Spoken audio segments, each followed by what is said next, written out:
अध्यक्ष महोदय, मंचमा आसीन माननीय मन्त्रीज्यूहरू,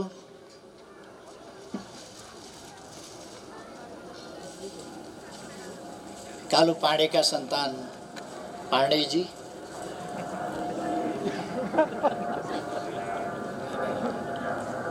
जनप्रतिनिधि, मेयर, उपमेयर लगायत वडाध्यक्ष लगायतका जो उपस्थित हुनुहुन्छ जनप्रतिनिधि साथीहरू र यस इन्द्रदह इन्द्र सरोवर यस 5औं महोत्सवमा सहभागी हुनुभएका सम्पूर्ण दिदीबहिनी तथा दाजुभाइहरू, हामीले फागुन 9 गतेलाई हरेक वर्ष इन्द्रदह महोत्सवको रूपमा मनाउँदै आएका थियौँ। यो 5औं पल्ट हो। लगातार म यस ठाउँमा आजको दिन आइरहेको छु र यी 5 वर्षमा भएका विकासहरू, परिवर्तन र प्रगति हामीले निहाली पनि रहेका छौँ। यो ठाउँ त्यही पहिलेको केही नभएको खुइलो डाँडो हो र जस्तो लाग्छ। मन्दिरहरू भत्किएका थिए। त्यस ठाउँमा यी 5 वर्षका बीचमा हामी कालोपत्रे बाटोबाट सजिलैसँग गाडीमा आज यहाँ आयौँ। पहिलोपल्ट आउँदा त्यो सम्भावना थिएन, बडो मुस्किलले आएका थियौँ हामी। अहिले यो उत्तर दक्षिणको ठाडो बाटो पनि यो पनि धेरै सुधार भएको छ। पूर्वको बाटो सुधार भएको छ, अरू बाटाहरू सुधार हुँदैछन्, प्रगति भएको छ। यसबीचमा भूकम्पबाट क्षतिग्रस्त भएका इन्द्रायणी मन्दिर, इन्द्रदह वा इन्द्र सरोवर, सत्तलहरू पुनर्निर्मित भएका छन्। यहाँ मनोकामना मन्दिर पुनर्निर्माण भएको छ। काजी कालु पाण्डेको पूर्ण कदको शालिग स्थापना भएको छ। भ्यू टावर बनेको छ। गढी किल्लाहरूको संरक्षण भएको छ र यहाँका जनतामा विकास सम्बन्धी एउटा जागरण, अभिरुचि र प्रयासको एउटा सिलसिला अभियान नै सुरु भएको छ। यस सफलताका लागि म सबभन्दा पहिले त यहाँका दाजुभाइ दिदीबहिनीहरूलाई, यहाँका जनप्रतिनिधिहरूलाई, यहाँका राजनीतिक पार्टी र तिनका अगुवाहरूलाई हार्दिक धन्यवाद भन्न चाहन्छु, जसका प्रयासले यो ठाउँ यसरी विकसित हुन सकेको छ। पुरातत्व विभाग र पुरातत्व विभागलाई काम गर्न सहयोग पुर्याउने स्थानीय जनप्रतिनिधिहरू र सरकारका सम्बन्धित मन्त्रालय र विभागहरूलाई पनि धन्यवाद भन्न चाहन्छु। यो इन्द्र सरोवर, इन्द्रायणी मन्दिर, यी ठाउँहरू, यी सत्तलहरू जति पुराना छन्, धेरै 100 वर्ष अगाडि अथवा 400-500 वर्ष अगाडि का मन्दिरहरू, यी ऐतिहासिक, पुरातात्विक, धार्मिक महत्त्वका स्थलहरू, तर यी स्थलहरू ओझेलमा परेका थिए।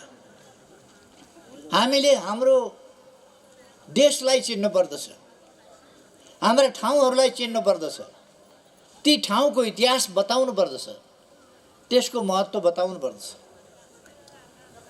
यहाँ धेरै प्रकारका महत्त्वका कुराहरू छन्। धार्मिक महत्त्वका कुरा छन्, पुरातात्विक महत्त्वका कुरा छन्, हाम्रो कला र संस्कृतिको इतिहासको कुरा छ, हाम्रो दर्शन, समाज, हाम्रा विश्वासहरूसँग सम्बन्धित छ र हाम्रो इतिहाससँग यी ठाउँहरू सम्बन्धित छन्। एकीकरणको सन्दर्भमा आफ्नो ज्यान आहुति दिने कालु पाँडेको समाधिस्थल छ। त्यति मात्रै छैन, लड्नका लागि बनाइएका गढी र किल्लाहरू पनि यहाँ छन्, अथवा यहाँका गढी र किल्लाहरूबाट एकीकरणको अभियानलाई अगाडि बढाइएको थियो। त्यसर्थ पनि यो ठाउँ महत्त्वपूर्ण छ। प्राकृतिक हिसाबले अल्गो ठाउँ, गर्मी नहुने, पङ्खा नचाहिने, धेरै जाडो पनि हुँदैन, यो कुनै लेक होइन, अत्यन्त सुन्दर मौसम, जहाँ सिजनमा ढकमक्क गुराँस फुल्छ, डाँडै रातो बनाउँछ। अझै यस डाँडालाई रातै बनाउने गुराँस लगाउन बाँकी छ। यहाँ यो ठाउँ भविष्यमा अहिले नै 100 गन्तव्यभित्र यो ठाउँ परिसकेको छ। 100 गन्तव्य नेपालमा जानै पर्ने, हेर्नै पर्ने ठाउँहरूमध्ये, भ्रमण गर्नै पर्ने ऐतिहासिक ठाउँहरूमध्ये यहाँ मैले अघि नै भने योगेन्द्र मल्लको समयका, योग नरेन्द्र मल्लका समयका पुरातात्विक मन्दिरहरू छन्, इन्द्र इन्द्रायणी मन्दिरहरू छन्। र यसको विशेषता के छ भने हात्तीमा सवार भएका इन्द्र र इन्द्रायणी, जस्तो हाम्रो मान्यता अनुसार देवराज इन्द्र ऐरावत हात्तीमा सवार हुन्छन्। देवराज इन्द्र ऐरावत हात्तीमा सवार हुन्छन्, यो बढी प्रचलित कुरा हो। तर इन्द्रायणी पनि साथै लिएर हिँडेको। इन्द्र अलिक अप्सरा लिएर हिँड्न रुचाउँथे, तर यहाँ चाहिँ इन्द्रायणी नै लिएर हिँडेको देखियो हात्तीमाथि। एउटा चाहिँ इन्द्रायणी लिएर हिँडेको, त्यसमाथि हात्ती, ऐरावत हात्तीमाथि चढेको। यस्तो शालिक अरूतिर सायद पाइँदैन, यहीँ मात्रै हो। इन्द्रले इन्द्रायणी पनि सँगै लिएर हिँडेको ठाउँ भएको हुनाले म पनि हरेक वर्ष श्रीमतीसँगै लिएर आउँछु।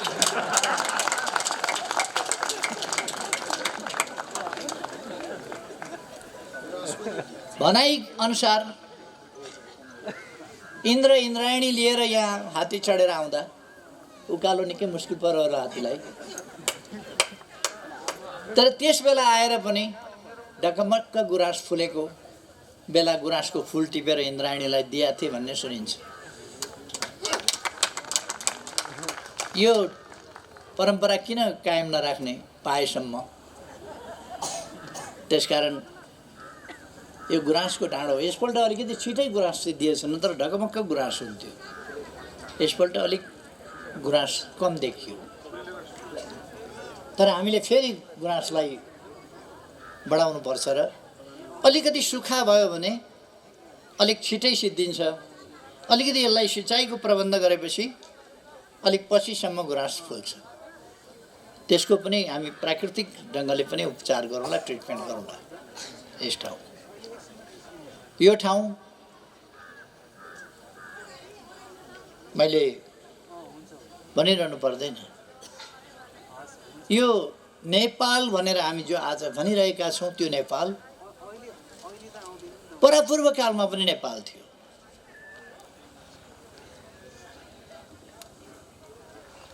सत्रौं 18औं शताब्दीको सुरुको एउटा नक्सा मैले हेरेको थिएँ।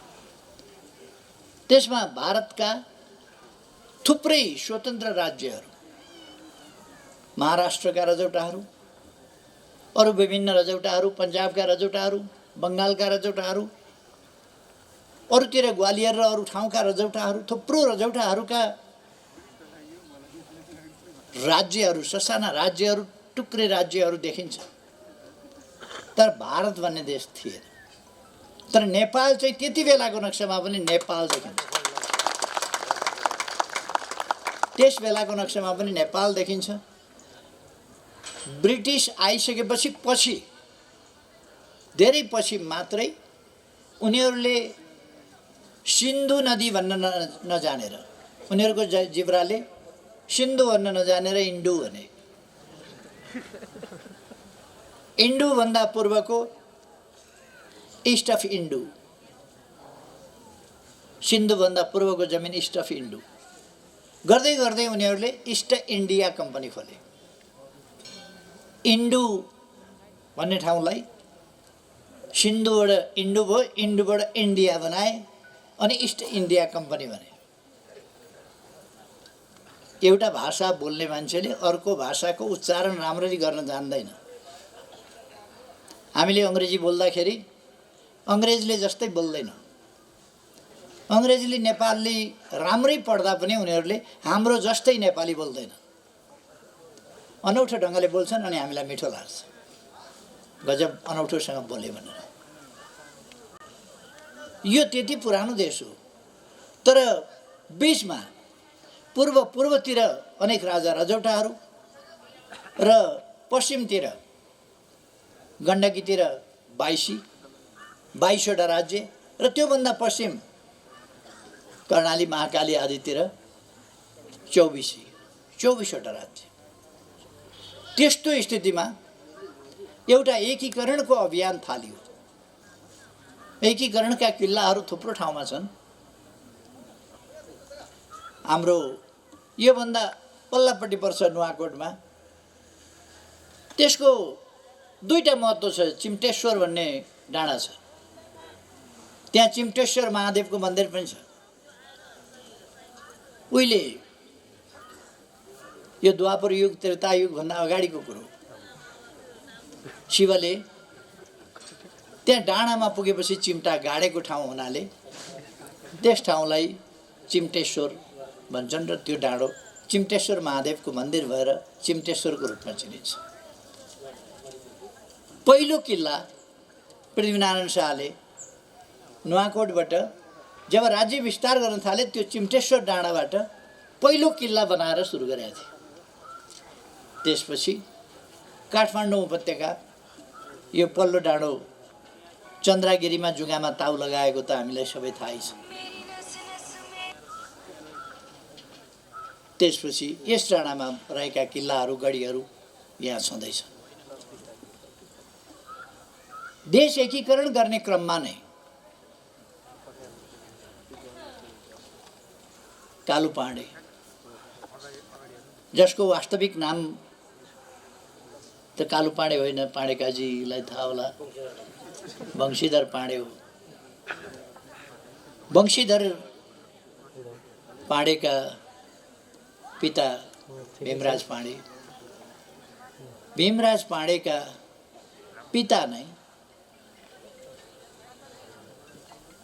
त्योभन्दा उहाँका हजुरबा जब गोर्खामा शाहवंशको राज्य सुरु भयो, गोर्खामा शाहवंशको राज्य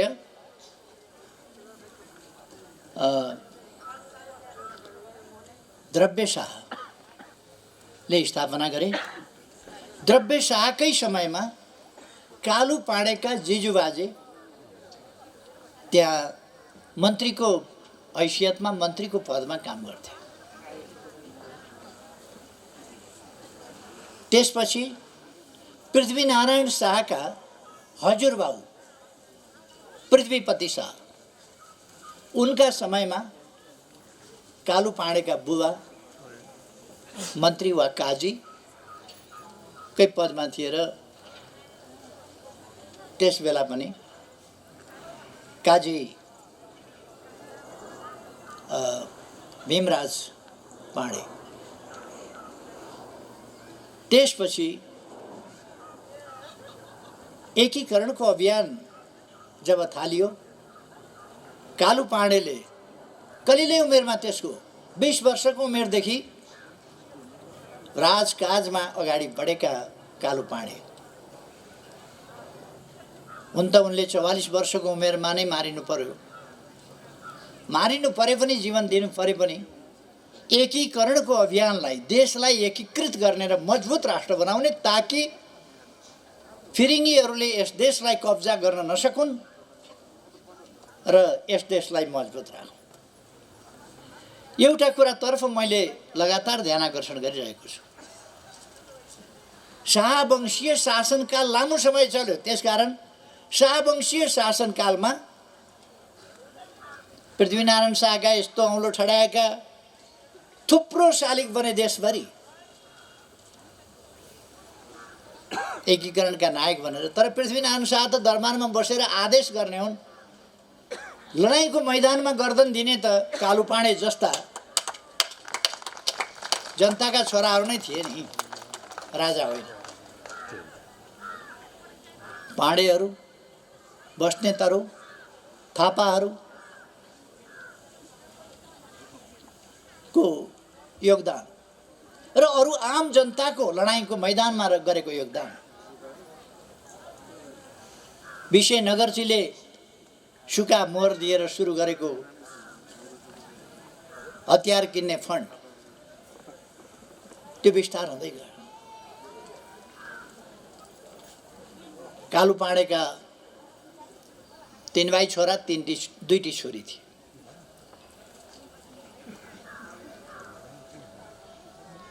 तीन भाइ छोरा मध्ये सबभन्दा बढी चिनिएका, यद्यपि जेठा छोरा पनि काजी नै थिए, अरू पनि दरबारसँग सम्बन्धित थिए, तर कान्छो छोरा दामोदर पाण्डे अनि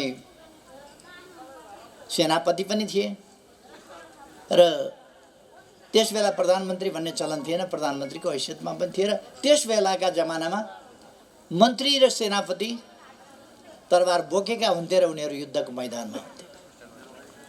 त्यसकारण दामोदर पाण्डे, कालु पाण्डेका कान्छा छोरा दामोदर पाण्डे, उहाँ टिस्टामा गएर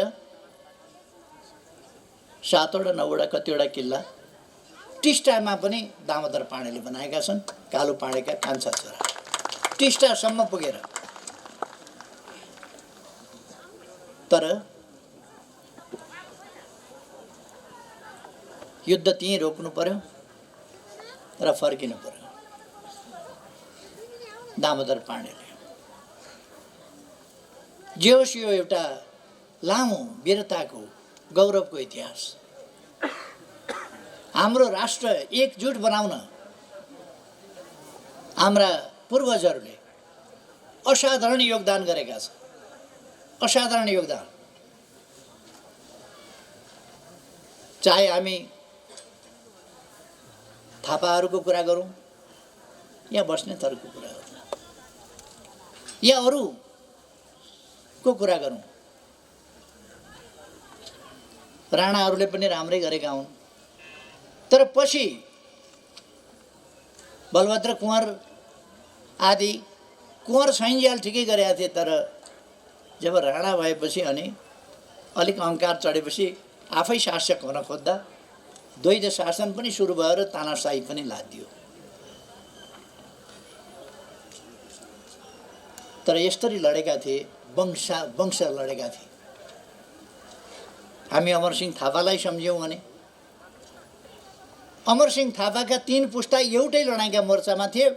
74 वर्षका अमरसिंह थापा तरबार लिएर मैदानमा लडिरहेका थिए। उनका भाइ नयनसिंहका छोरा भीमसेन थापा अर्को मोर्चा सम्हालिरहेका थिए। तिनका छोरा उजिर सिंह थापा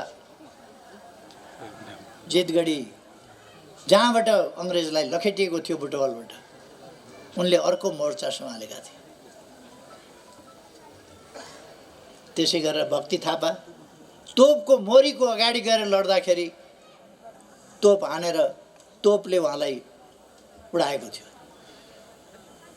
तोपकै मोरीको अगाडि गएका थिए खोज्नका लागि, तर उनले खोज्न पाएन। त्यही कुरा त्यस तत्कालीन हाम्रा जवानहरूले, हाम्रा अफिसरहरूले, जवानहरूले यहाँ चिसापानी गढीमा गरे। कालीबहादुर तोप बन्ने छँदैछ। त्यो कालीबहादुर तोप पड्काइराखेका थियो। हाम्रा जवानहरू मारिरहेका थिए, तर उनीहरू नाङ्गा खुकुरी लिएर गए र छपाछप त्यहाँ विरोधीहरूलाई छप्काएर उनीहरू तोपमाथि चढेर अब कोही छ भन्दाखेरि सबै बाँकी रहेका अङ्ग्रेजहरू भागिसकेका थिए। त्यसरी चिसापानी गढी तोपको मोरीमा लड्दै गएर जितेका थिए, पूर्वदेखि पश्चिमसम्म। यो गौरवपूर्ण इतिहासबाट बनेको देश। हामी ती वीरहरूलाई सम्झिरहेका छौँ। तत्सम्बन्धमा साथीहरूले केही कुराहरू राख्नुभएको छ, मेरो ध्यान गएको छ त्यसमा। काजी कालु पाँडेको समाधिस्थलको केही जमिन सरकारले लिइदिनु पर्यो र त्यसलाई एउटा स्मृति स्थलको रूपमा फरक ढङ्गले विकास गर्नु पर्यो भनेर भन्नुभएको छ। यसमा मेरो ध्यान गएको छ। अरू विकासका कुराहरूमा साथीहरूले प्रश्नहरू उठाउनु भएको छ, मेरो ध्यान गएको छ। हामी हाम्रा हरेक ठाउँहरूलाई, हरेक भूभागहरूलाई अनेक ढङ्गले विकास गर्न सक्दछ।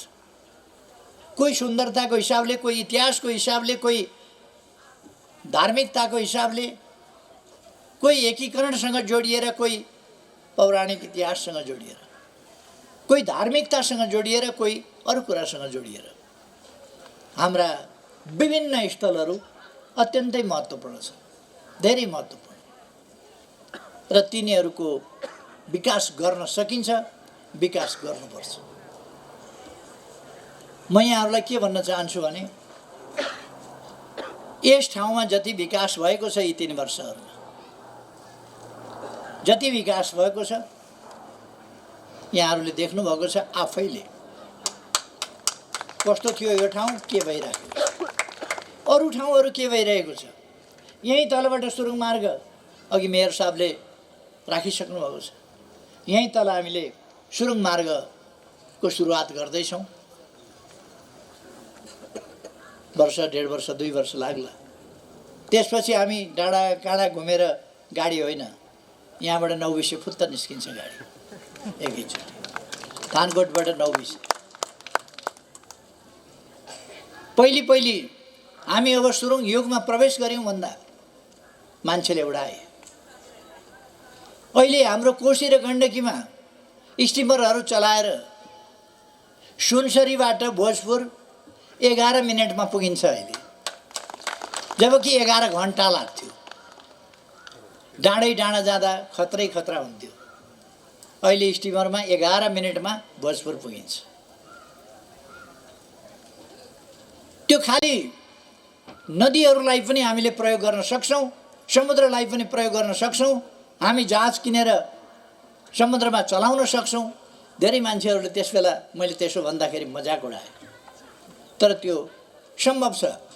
अहिले पर्यटकहरूको घुइँचो छ नारायणीमा स्टिमर चढ्नेहरूको। सानो जहाज हो स्टिमर, त्यो चढ्नेहरूको घुइँचो छ।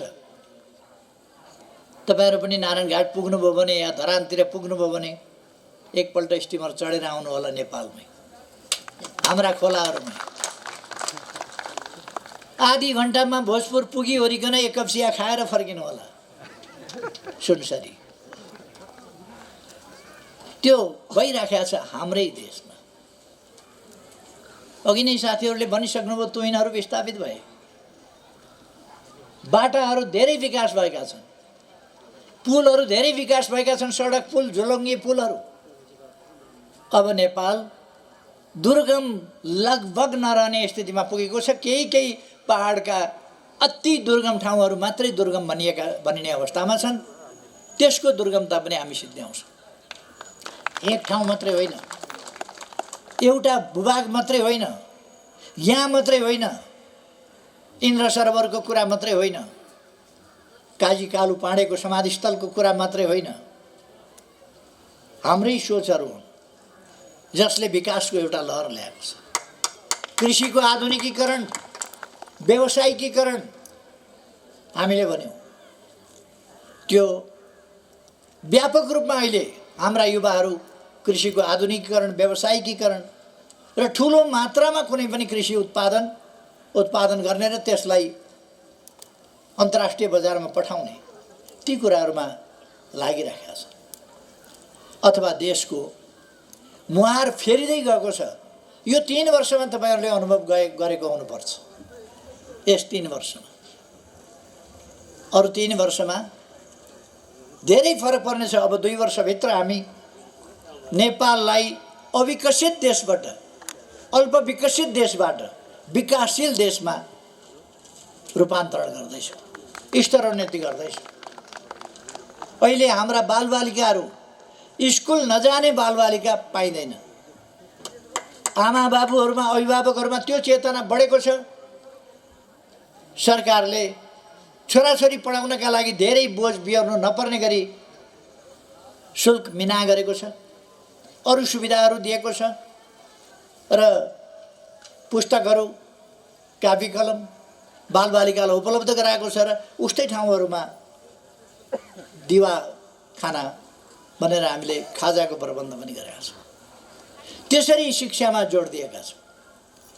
स्वास्थ्यमा अचानक कोभिड आयो, हाम्रो समाजलाई, हाम्रो जनजीवनलाई, हाम्रो अर्थतन्त्रलाई, हाम्रा विकास निर्माणका प्रयासहरूलाई अलिकति धक्का दियो। तर कोभिड-19 को प्रभाव हाम्रो देशमा अन्त दुनियाँको धेरै देशहरूभन्दा कम परेको छ।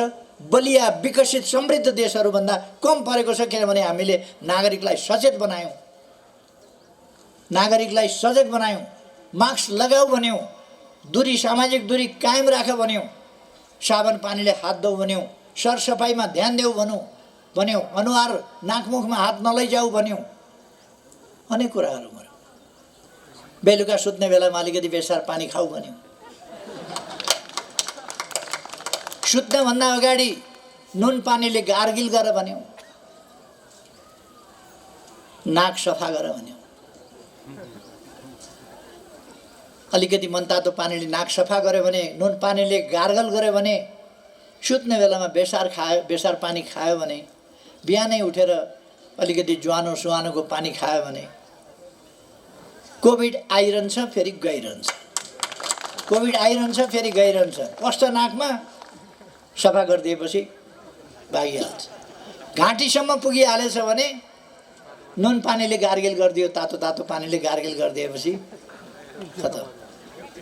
त्यसरी हाम्रो देशको नागरिक जोगियो। मान्छेहरूले मजाक उडाए। अहिले दुनियाँमा बेसारको खेती बढेको छ, बेसारको व्यापार बढेको छ, बेसारको भाउ बढेको छ र हाम्रो भान्सा, हाम्रो देशमा त भान्सा सबभन्दा ठुलो अस्पताल हो। त्यसकारण भान्सामा विष होइन, भान्सामा औषधि छ। हामीले औषधिको प्रयोग गर्नुपर्छ। भान्सा हाम्रो खाना औषधिमय छ, हाम्रा मरमसलाहरू औषधिमय छ, एन्टिबायोटिक छन्, ट्याब्लेट खाइरहनु पर्दैन। हामीले कुलत नलियौँ। कुलत नलिएपछि जाँड खान छोडिदियो भने लिभर खराबै हुँदैन। अब कसैको संस्कृति छ भने अलिकति एउटा अन्डा र सुकिया माछो अनिखेरि अलिकति पालामा लिनै पर्ने बाध्यता छ भने संस्कृति मान्न यसो लिए चाहिँ गरेर खाना चाहिँ धेरै नखानु राम्रो हुन्छ। सिगरेट किन खाने?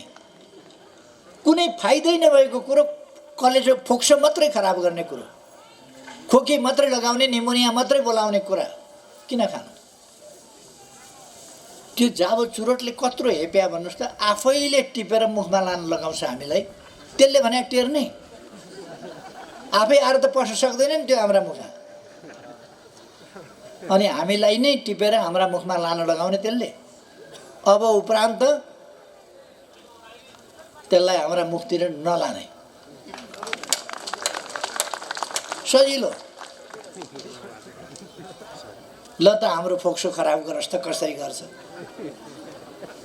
नमान्ने नटेर्ने, त्यसको तलतल सलतल बानी गर्दै गएपछि तलतल हुन्छ, कम खाँदै गएपछि कम तलतल, छोडिदिएपछि तलतलै खत्तम। त्यसकारण हामीले हाम्रो जीवनलाई पहिले निरोगी राख्नु पर्यो, स्वस्थ राख्नु पर्यो, औषधिमय खानेकुरा खानु पर्यो। हाम्रो सभ्यता नै त्यस्तो छ, जति बेर हामी खाना पर्छ त्यति बेर चट्ट अलिकति भात पकाउँछौँ, अलिकति तरकारी पकाउँछौँ, अलिकति दाल यसो गरौँला, चिटिक्क अचार बनाउँला, टमाटरको, पुदिनाको, के को अचार बनाउँछौँ। त्यो सबै औषधिमय छ। खाना पनि मिठो, चटनीले औषधिको काम पनि गर्छ। हाम्रो खाना त्यस्तो छ। त्यसकारण हामी स्वस्थ रहन सक्छौँ र म दाजुभाइ दिदीबहिनीहरूलाई आग्रह गर्न चाहन्छु, हामी स्वस्थ रह्यौँ भने हामीलाई देश बनाउन सजिलो हुन्छ, औषधि उपचारमा कम खर्च हुन्छ। औषधि उपचार भइहाल्यो भने अब पिर गर्नुपर्ने अवस्था छैन। हामीले ज्येष्ठ नागरिकहरूलाई 1 लाखसम्मको ज्येष्ठ नागरिक स्वास्थ्य बिमाको व्यवस्था गरेका छौँ। अरू स्वास्थ्य बिमामा लाखौँ नागरिकहरू सरिक भइसक्नु भएको छ। अनि अहिले तपाईँहरूले देख्नुभएको छ किन धनी देश जस्तो अरू धनी देश पनि आँट गर्दैनन्। त्यसरी हामीले घोषणा गरेका छौँ, हामी हरेक हाम्रा नागरिकहरूलाई कोभिड-19 का विरुद्धको भ्याक्सिन निःशुल्क लगाउँछौँ। हरेक नागरिकलाई निःशुल्क लगाउँछौँ। हाम्रो देश धनी छैन तर मन धनी छ, आँट ठुलो छ। त्यसकारण हामी त्यो गर्छौँ। एकै दिन हामीले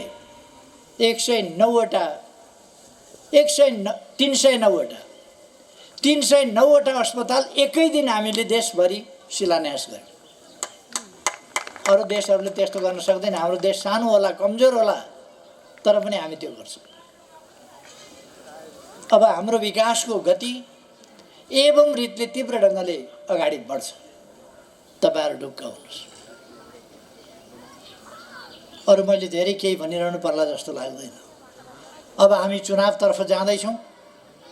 वैशाख 27, वैशाख 17 र 27 दुई दिन, 2 चरणमा चुनाव हुन्छ। यस प्रदेशमा 27 गते चुनाव हुन्छ। प्रदेश नम्बर 2 गण्डकी प्रदेश, लुम्बिनी प्रदेश र सुदूरपश्चिम प्रदेश र ती प्रदेशका 40वटा जिल्लामा वैशाख 17 गते चुनाव हुन्छ। अरू 3वटा प्रदेश र त्यहाँका 37वटा जिल्लामा वैशाख 27 गते निर्वाचन हुन्छ। त्यसकारण म साथीहरूलाई आग्रह गर्न चाहन्छु, त्यस अभियानमा जुट्नुहोस्। परिस्थिति कहिले कहिले उतार चढाव आउँछ, तर हाम्रा सोचहरू राम्रा छन् भने अघि साना नानीहरूले गाएको गीत जस्तै म मगरकी छोरी, म नेपालीकी छोरी, म गोर्खालीकी छोरी, छैन मनमा छल कपट गाउँदै थिइन्। हाम्रो मनमा छल कपट हुनु हुँदैन।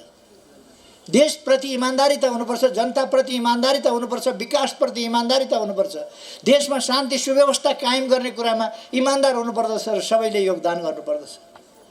राष्ट्रिय एकता कायम गर्ने कुरामा, देशलाई एकजुट बनाएर लाने कुरामा एकताबद्ध हुनुपर्दछ। हतियार उठाइरहेका, व्यवस्थाको विरोध गरिरहेका विप्लव समूहका नेता विप्लवले सरकारसँग वार्ता गर्छौँ, हामी वार्ता गरेर समाधानमा जान्छौँ भनेर वक्तव्य निकालेछन्। कतिपयलाई आतंक छायो। विप्लवलाई प्रयोग गरौँला कि भनेको त वार्ता गरेर समस्या समाधान गर्छु पो भन्न थाले। यो त देश त साँच्चै हरेक हिसाबले अगाडि बढ्छ क्या हो। पृथकतावादको कुरा गरिरहेको सिकेर आऊ। पृथकतावाद छोडेर राष्ट्रिय राजनीतिको मूलधारमा आउँछु भने अब विप्लव वार्ता गर्छु भन्दैछन्। केहीलाई छटपटी भएको छ।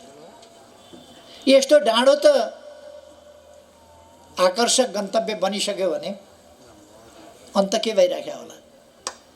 देश अगाडि बढिराखेको छ, मान्छेलाई पिर परिराखेको छ। यहाँ त केपी ओलीको नेतृत्वमा काम त हुने भयो, काम बेसरी भयो भने उसलाई कसरी पराजित गर्ने, पराजित गर्नै नसकिने गरी काम गर्यो भने त जनताले जस दिने भए त्यसमा मान्छेहरूलाई पिर्छ। काम भएकोमा खुसी होइन। काम भयो त्यसकारण लोकप्रिय हुन्छ है क्या हो? काम भयो पराजित गर्न नसकिने गरी अगाडि बढ्छ है क्या हो? मलाई लोकप्रियताको लोभ होइन। मैले लोकप्रियताका लागि काम गर्ने होइन। म यस इन्द्रदहमा आएर, कालुपाँडेको समाधिस्थलमा आएर यहाँका विकासका लागि काम गरेको।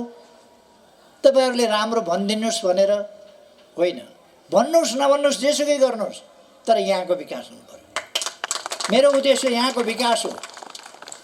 कसले राम्रो भन्छ कसले राम्रो भन्दैन मेरो सरकारको विषय होइन, तर यहाँको विकास हुनु पर्यो। यहाँका भत्किएका मन्दिरहरू जीर्णोद्धार हुनु पर्यो, यहाँका सत्तलहरू जीर्णोद्धार हुनु पर्यो, यहाँको पोखरी जीर्णोद्धार हुनु पर्यो। मेरो काम त्यो हो। पाँडे काजीहरू, म आएर कालुपाँडेको समाधिस्थलमा जब मैले पुष्पार्पण गरेँ, त्यहाँ मैले माल्यार्पण गरेँ, त्यहाँ मैले श्रद्धासुमन अर्पण गरेँ। त्यसपछि उहाँहरूमा पनि एउटा वंशको हैसियतले उत्साह बढ्यो। उहाँहरूले आफ्ना खर्चमा थुप्रो काम गर्नुभएको छ। म उहाँहरूलाई धन्यवाद भन्न चाहन्छु। पुर्खाहरूप्रति, पितृहरूप्रति बाबुसम्मको श्राद्ध गर्छ मान्छेले, हजुरबाउको भएपछि छोडिदिन्छ। तर उहाँहरूले धेरै पुस्ता अगाडिको जिजु बाजेको श्राद्ध गर्नुभएको छ बडा शानदार ढङ्गले। श्राद्ध गर्ने तरिका यो हो, पितृ तार्ने तरिका यो हो। उहाँहरूले यो काम गर्नुभएको छ। म उहाँहरूलाई धन्यवाद भन्न चाहन्छु। त्यो उहाँहरूमा पनि एउटा उत्साह जागेको छ। हामी सबैका उत्साहहरू मिलेर यो ठाउँको विकास भएको छ। यस ठाउँको विकासलाई अगाडि बढाउँ। सकेँ भने अर्को वर्ष पनि म भ्याएँ भने फेरि अर्को वर्ष पनि यस दिन आउँछु। यदि कथम कदाचित म आउन भ्याइनँ भने पनि यो महोत्सव फागुन 9 गते निरन्तर रहनेछ। निरन्तर रहोस्, शुभकामना भन्न चाहन्छु। यो ठाउँको विकास हुँदै जाओस्, यहाँका जनताले सुख पाउँदै जाउन्। यहाँ विद्यालय, अस्पताल आदिका सुविधा, यहाँ पर्यटकीय गन्तव्यका हिसाबले मानिसहरूलाई खाने बस्ने आदि सुविधा, आराम गर्ने सुविधा जस्ता कुराहरू उपलब्ध हुने गरी यसलाई विकास गर्न सकौँ र यो ठाउँ एउटा विश्वमा परिचित हुने गरीको ठाउँ, एउटा इन्टरनेसनल डेस्टिनेसनकै रूपमा यो ठाउँ आओस् भन्ने मेरो शुभकामना राख्न चाहन्छु र यहाँहरूसँग बिदा हुन्छु। धन्यवाद।